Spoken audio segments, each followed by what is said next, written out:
नमस्कार, स्वागत है आपका। आप देख रहे हैं सी न्यूज भारत। मैं हूं आपके साथ इशिता। वक्त हो गया गुजरात बुलेटिन का। इस बुलेटिन में बात करेंगे अहमदाबाद की, जहां भारतीय तटरक्षक बल ने समुद्र में गए मछुआरों को वापस लौटने की सलाह दी। अगली खबर भी अहमदाबाद से है, जहां भारत रक्षा मंच का 2 दिवसीय प्रांतीय अध्ययन वर्ग गुजरात विद्यापीठ में आयोजित किया गया। गुजरात में सबसे लंबी तटरेखा है और मछुआरे अपनी रोजी रोटी कमाने के लिए मछली पकड़ने समुद्र में जाते हैं। हालांकि कल से मौसम बदलने की संभावना के चलते समुद्री सीमा और मछुआरों की सुरक्षा करने वाले भारतीय तटरक्षक बल ने समुद्र में गए मछुआरों को वापस लौटने की सलाह दी है। भारतीय तटरक्षक बल के एक जहाज ने लाउडस्पीकर के जरिए उन्हें चेतावनी दी और उनसे वापस लौटने और समुद्र में न जाने की अपील की है। अहमदाबाद से सी न्यूज संवाददाता योगेश गोस्वामी की रिपोर्ट। अहमदाबाद में भारत रक्षा मंच का 2 दिवसीय प्रांतीय अध्ययन वर्ग गुजरात विद्यापीठ में आयोजित किया गया। वहीं कार्यक्रम में राष्ट्रीय स्वयंसेवक संघ गुजरात प्रांत संचालक डॉक्टर भरत पटेल मुख्य अतिथि के रूप में मौजूद हुए। भरत पटेल ने हिंदू सनातन प्रथाओं और हिंदू धर्म पर मार्गदर्शन प्रदान किया। उन्होंने बांग्लादेशी घुसपैठियों और देश में पैदा हुई अराजकता पर अपना बौद्धिक मार्गदर्शन भी दिया।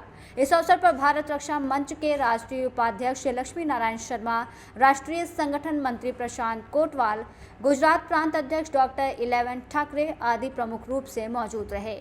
મંચના આ ઉદ્ઘાટન સત્રમાં મને અતિથિ તરીકે બોલાવ્યો એ મારા માટે ગૌરવની અને આનંદની વાત છે અને અહીં આવીને મને જે જાણવા મળ્યું કે ભારત રક્ષા મંચ દેશના અનેક પ્રકારના વિવિધ કામોની અંદર, ચાહે એ સીએની વાત હોય, ચાહે બાંગ્લાદેશની ઘૂસણખોરી જેવો વિકટ પ્રશ્ન છે એની વાત હોય, કે ચાહે ગંગાની સફાઈની વાત હોય, એ બધી વાતની અંદર ભારત રક્ષા મંચ રાષ્ટ્રીય ઉદ્દેશ્યથી સક્રિય છે। એના કાર્યકર્તાઓ દરેક પ્રાંતમાં, આખા દેશના બધા જ પ્રાંતોની અંદર ભારત રક્ષા મંચનું કામ છે એ આજે મને જાણવા મળ્યું, એ મારા માટે આનંદની વાત છે। અને આ પ્રકારે ભારત રક્ષા મંચનું કાર્ય એ દિન પ્રતિદિન વધતું જાય અને આજે અભ્યાસ વર્ગમાં જે કાર્યકર્તાઓ આવ્યા છે। नमस्कार, मैं प्रशांत कोतवाल, भारत रक्षा मंच का राष्ट्रीय संगठन मंत्री। आज यहाँ अहमदाबाद में भारत रक्षा मंच के 2 दिवसीय अभ्यास वर्ग, प्रांतीय अभ्यास वर्ग में मैं आया हूँ। बताइए किन किन बाबत पर यहाँ चर्चा होगी 2 दिन के अंदर? संगठनात्मक विषयों पर चर्चा होगी मुख्यतः, और ये अभ्यास वर्ग है तो ऐसे कोई विशेष विषय पर चर्चा होगी ऐसे नहीं, ये एक जनरल रहता है।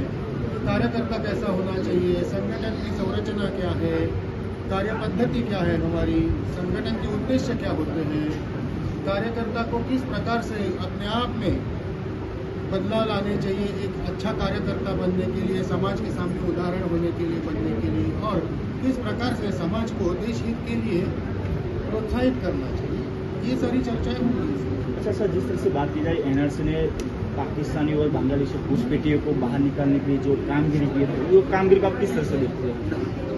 अभी तक एनआरसी की प्रक्रिया केवल आसाम में हुई, अन्य किसी जगह पे देश में हुई नहीं, किंतु ये प्रक्रिया देश भर में सभी राज्यों में और केंद्र शासित प्रदेशों में केंद्र सरकार और वहाँ की राज्य सरकारें अथवा केंद्र शासित प्रदेशों की सरकारें त्वरित करे, ये आज पहलगाम के हमले के बाद हमारे सामने आई हुई बात है।